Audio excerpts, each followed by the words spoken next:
Residents of Wangjing Tentha urgently called for attention of Chief Minister Nongthombam Bireen to provide Navsa rice, aiming to alleviate hardships faced by people following a devastating hailstorm on May 5th.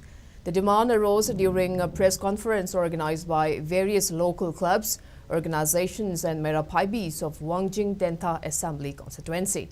Executive member of SOC DEC, Wangjing, Ngangom Surjit, highlighted the dire situation, emphasizing that the recent storm wreaked havoc on over 10,000 homes in Wangjing Tentha, making it the hardest hit area in Thoubal district.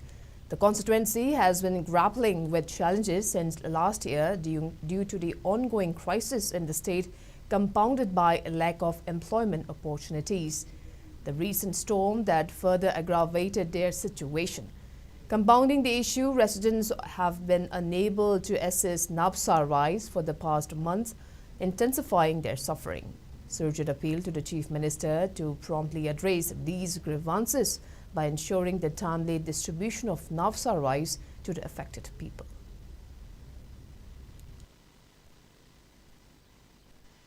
Hauji ki amasung Maitei Marakta, Tonariba Lala Sinamaram Weraga, Lebak Mianda, Awaba, Subam Nobom Kangdaba, Kaya Ma Mayok Naringa Serak Asida, Haukiba, Megi, Tang Mangada, Sitkiba, Kanbanong Lidung Sit, Lian Downas, Tokiba, Duna Maram Weraga, Tobal Siki Mapa Mayamba, Soi, Aiba Soiba, Asim Marum Manunda, Wangin Tentha Kendrana, Hiena, Asopa, Laiki, Adugumba, Asopa, Yum Sopazing, Umdokiba, Tudekiba Kaya, Awaba Kaya Tari, Badugi Matata, Pritha the Gina Pauda Pangdriba, Napsaki Singasi, Lebak Miam, Wariba, Problem Toiba Miamziki, Kanbiraga, Honorable CMna, Awapa Taraba, Miam Gitama, Napsaki Singja Tubada, Bibi Naba, Marie Naba Dipamenda, Tuba de Excel Lokit, Naba, Pomona, Haiseri.